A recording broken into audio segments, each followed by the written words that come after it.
Par ici, on va aller rencontrer Mélanie Brisson, qui était styliste pour Télio. Et comme je parlais un peu plus tôt, être styliste pour un défilé comme Télio, ça doit être tout un défi, parce que ce n'est pas un designer, mais c'est plusieurs. 25. Alors, Mélanie Brisson, on t'a parlé un peu plus tôt cette semaine.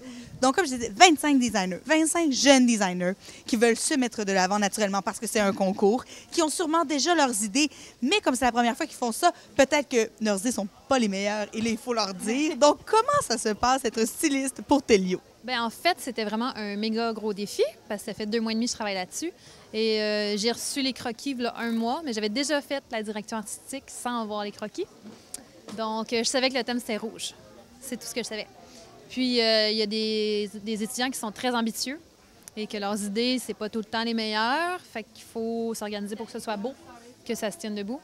Parce que, aussi, c'est des étudiants. Ils travaillent sur des mannequins plastiques avec des gros bustes. Les mannequins n'en ont pas. Fait que tout était trop grand. Beaucoup d'ajustements à faire, mais c'était génial.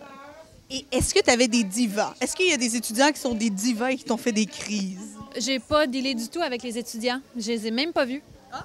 Je les ai vus après le défilé. Mais Donc, si on fait des crises, c'était pas au courant? Non, je voulais pas les voir.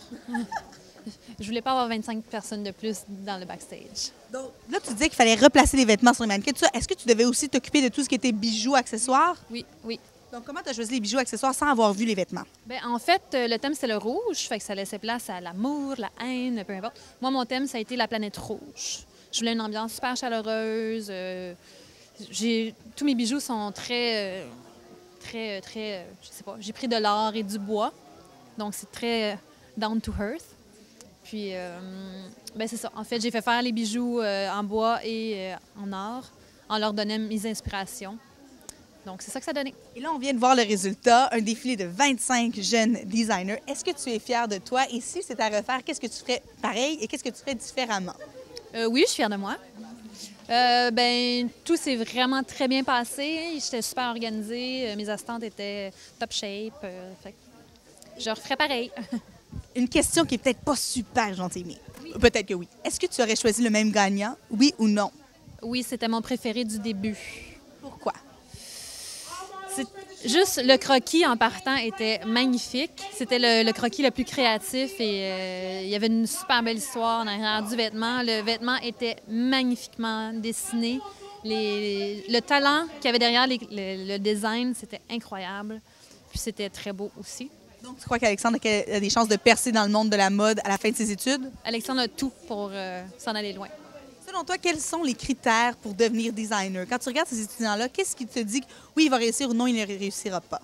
S'il est capable de travailler 24 heures sur 24, 7 jours sur 7 sans se plaindre, parce que c'est une vie qui n'arrête jamais.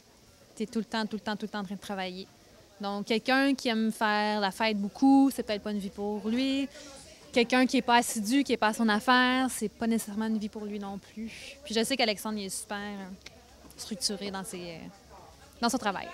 Chaque fois que je te vois, tu es magnifiquement vêtue. Tu t'habilles de façon originale, différente, éclectique. Tu oses les designers d'ici. Alors, que portes-tu ce soir? Ce soir, je porte Pedram Karimi, qui était le 2e gagnant de Télio l'année passée. Donc, je représente. Puis mon collier, c'est Miss Cocotte, qui est une designer montréalaise aussi. Puis mon petit sac, c'est Roadkill, qui est québécoise aussi.